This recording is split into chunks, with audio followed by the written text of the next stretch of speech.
Hi, in this video we are going to talk about the 4 anomalies. There are 4 parameters that we know as anomalies.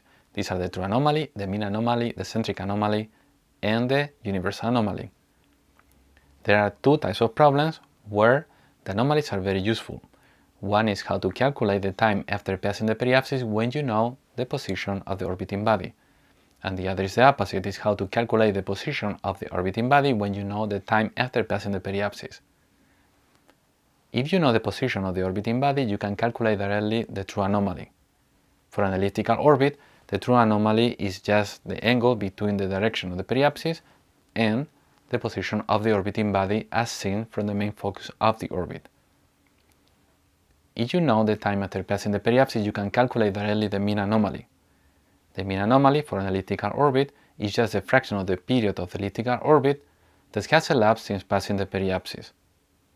Now, to understand better what is the mean anomaly, imagine that you have a clock, and in this clock, instead of having 12 hours, you will have the period of the elliptical orbit, and instead of measuring using hours and minutes, you will measure using an angle. The mean anomaly has different equations depending on the type of the orbit. Now, for a circular orbit, the mean anomaly and the true anomaly are exactly the same, but for other orbits they are not. For a parabolic orbit, the true anomaly and the mean anomaly are related directly by a single equation. But in the case of the elliptical orbit and hyperbolic orbits, it is convenient to use an intermediate parameter known as the centric anomaly. The centric anomaly for an elliptical orbit is very similar to the true anomaly. It is also the angle between the direction of the periapsis and the position of the orbiting body, but instead of being seen from the main focus of the orbit, it is seen from the center of the orbit. In the case of elliptical and hyperbolic orbits, the mean anomaly and the centric anomaly are related with what we know by Kepler's equation.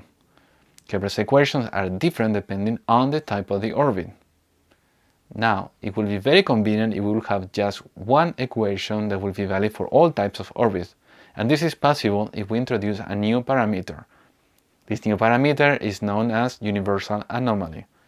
The universal anomaly will take the place of the centric anomaly, and it will allow us to replace Kepler's equation by one new equation that will be valid for all orbits.